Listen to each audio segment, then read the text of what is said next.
আসসালামু আলাইকুম প্রিয় শিক্ষকবৃন্দ। বাংলাদেশের ৩২৯টি উপজেলায় প্রত্যেকটি উপজেলায় ৩২৯টি টেকনিক্যাল স্কুল এবং কলেজ প্রতিষ্ঠা করা হচ্ছে। সরকার এ ব্যাপারে একটি প্রকল্প গ্রহণ করেছে। সেই প্রকল্প ২০,৫০০ কোটি টাকার এই প্রকল্প গ্রহণ করা হয়েছে।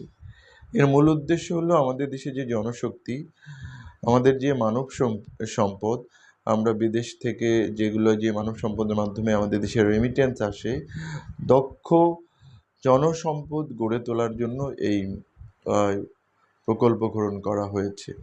মূলত আমাদের দেশে ১.৫ কোটি লোক বিশ্বের বিভিন্ন দেশে কাজ করছে, কিন্তু তাদের যে স্বল্প বেতন, এইটা আমাদের বৈদেশিক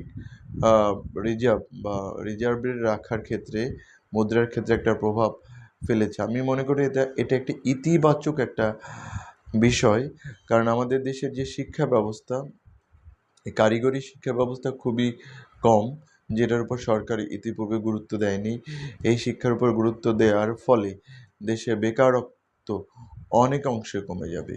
তো আমি আশাবাদী, এই সরকার যে প্রকল্প নিয়েছে, এই প্রকল্প যদি ভালোভাবে শেষ হয়, আমাদের বেকারত্বর হার অনেক কমে যাবে এবং সেই সাথে আমাদের বৈদেশিক মুদ্রা রিজার্ভের পরিমাণ আরও বাড়বে।